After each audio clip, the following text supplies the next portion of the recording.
அஸ்ஸலாமு அலைக்கும் வரஹ்மத்துல்லாஹி வபரகாத்துஹு. இன்று நாம் ஹர்ரா எனும் மதீனா நகர் மீதான கொடூரமான படையெடுப்பை பற்றி தான் பார்க்க போகிறோம். இந்த படையெடுப்பு ஹிஜ்ரி 63ஆம் ஆண்டு இறுதியில் நடந்த துக்ககரமான கொடூரமான நிகழ்வுதான் ஹர்ரா படையெடுப்பாகும்.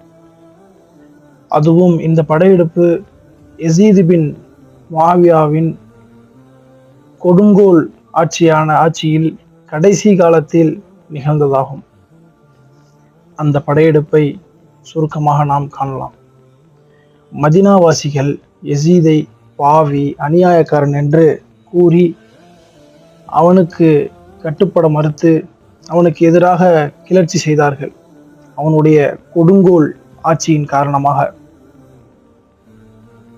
அவனால் நியமிக்கப்பட்ட அதிகாரியையும் நீக்கிவிட்டு அப்துல்லா இப்னு ஹன்லலாவை தங்கள் தலைவராக மதீனாவாசிகள் நியமித்துக் கொண்டார்கள்.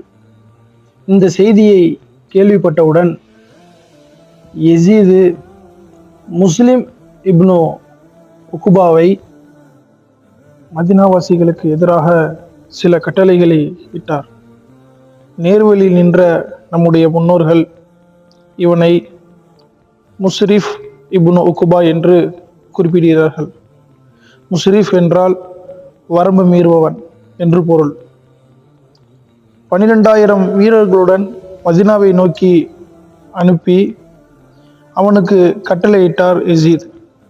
கீழ்ப்படிய வேண்டும் என்று மதீனாவாசிகளுக்கு 3 நாள் வரை அழைப்பு விடுக்க வேண்டும். அவர்கள் ஏற்றுக்கொள்ளவில்லை என்றால் அவர்களுடன் போரிடுங்கள். வெற்றி பெற்றுவிட்டால் 3 நாள் வரை அங்கு என்ன வேண்டுமானாலும் செய்து கொள்ளுங்கள் என்று படை வீரர்களுக்கு அனைத்து அனுமதியும் அளித்துவிட வேண்டும் என்றும் கட்டளையிட்டார். இந்த கட்டளையை பெற்றுக்கொண்டு படை புறப்பட்டது.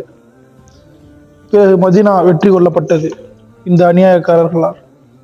அதற்கு பிறகு யசீதின் கட்டளைப்படி 3 நாள் வரை படை வீரர்களுக்கு என்ன வேண்டுமானாலும் செய்து கொள்ளலாம் என்று பொது அனுமதி வழங்கப்பட்டது. இந்த 3 நாளில் நகரத்தின் ஒவ்வொரு பகுதியும் கொள்ளையடிக்கப்பட்டது. நகரவாசிகள் படுகொலை செய்யப்பட்டார்கள். மேலும் இமாம் சுஹ்ரியின் ரஹ்மத்துல்லாஹி அலைஹி அவர்களின் அறிவிப்புப்படி 700 கண்ணியவான்களும் கிட்டத்தட்ட 10,000 பொதுமக்களும் கொல்லப்பட்டார்கள். காட்டுமிராண்டித்தனமான படை வீடுகளில் புகுந்து பெண்களை பலாத்காரம் செய்தது. மேலும் இப்னு கசீர் ரஹ்மத்துல்லாஹி கூறுகிறார்கள், இந்த நாட்களில் மட்டும் கிட்டத்தட்ட 1000 மதீனத்து பெண்கள் கணவன் இல்லாமல் கர்ப்பமாக்கப்பட்டார்கள். இஸ்லாத்திற்காக இரத்தம் சிந்திய உயிர் நீத்த சத்திய சஹாபாக்களின் குடும்பத்து பெண்கள் ஆவார்கள். ஆதாரம் இப்னு ஜரீரு தபரி, தாரிக்கு தபரி, பாகம் 4, பக்கம் 372. மேலும் இப்னு அசீர் அல் காமி ஃபி தாரிக், பாகம் 3, பக்கம் 310. ஒரு பேச்சுக்கு மதீனாவாசிகளின் கிளர்ச்சி தடுக்கப்பட்டது என்று வைத்துக் கொள்வோம். முஸ்லிம் கிளர்ச்சியாளர்களுடன் அல்லது முஸ்லிம் அல்லாத கிளர்ச்சியாளர்களுடன் இஸ்லாமிய சட்டம் இப்படிதான் நடந்து கொள்ள சொல்கிறதா? இந்த நடத்தை வேறு நகரத்தோடு மேற்கொள்ளப்பட்டதல்ல, தூதரின் நகரத்தோடு புனித மதீனா நகரத்தில் மேற்கொள்ளப்பட்டது. இந்த நகரை குறித்து நபி அவர்கள் கூறிய பின்வரும் அறிவுரைகள் புகாரி, முஸ்லிம், நசாயி, முஸ்னத் அஹ்மத் போன்ற இன்னும் பல நூல்களில் இடம்பெற்றுள்ளன.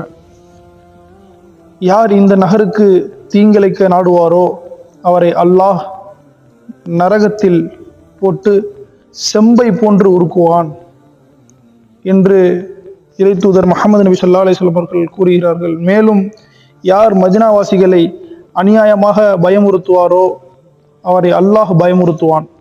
அவர் மீது அல்லாஹுவின் சாபமும் வானவர்களின் சாபமும் மனிதர்கள் அனைவரின் சாபமும் உண்டாகும். மறுமை நாளில் அவர் இந்த பாவத்திலிருந்து தப்பிக்கும் பொருட்டு எந்த ஈட்டுத்தொகையும் அல்லாஹ் அவரிடமிருந்து பெற்றுக்கொள்ள மாட்டான். மேலும் ஹாஃபில் இப்னு கசீர் ரஹ்மத்துல்லாஹி அவர்கள் கூறுகிறார்கள், இந்த ஹதீஸ்களின் அடிப்படையில் தான் மார்க்க அறிஞர்களில் ஒரு பிரிவினர் யசீதின் மீது சாபமிடுவதை அனுமதிக்கப்பட்டதாக கருதுகிறார்கள். இப்படிப்பட்ட ஒரு கொடூர ஆட்சியாளனை இன்று சில சோகால்டு அறிஞர்கள் ரலியல்லாஹு அன்ஹு என்று அழைக்கலாமா அல்லது ரஹ்மத்துல்லாஹி அலைஹி என்று அழைக்கலாமா என்று விவாதம் செய்து கொண்டிருக்கிறார்கள். இந்த விவகாரத்தை நடுநிலை சமுதாயமான உங்களிடமே விட்டுவிடுகிறோம். அஸ்ஸலாமு அலைக்கும் வரஹ்மத்துல்லாஹி வபரகாத்துஹு.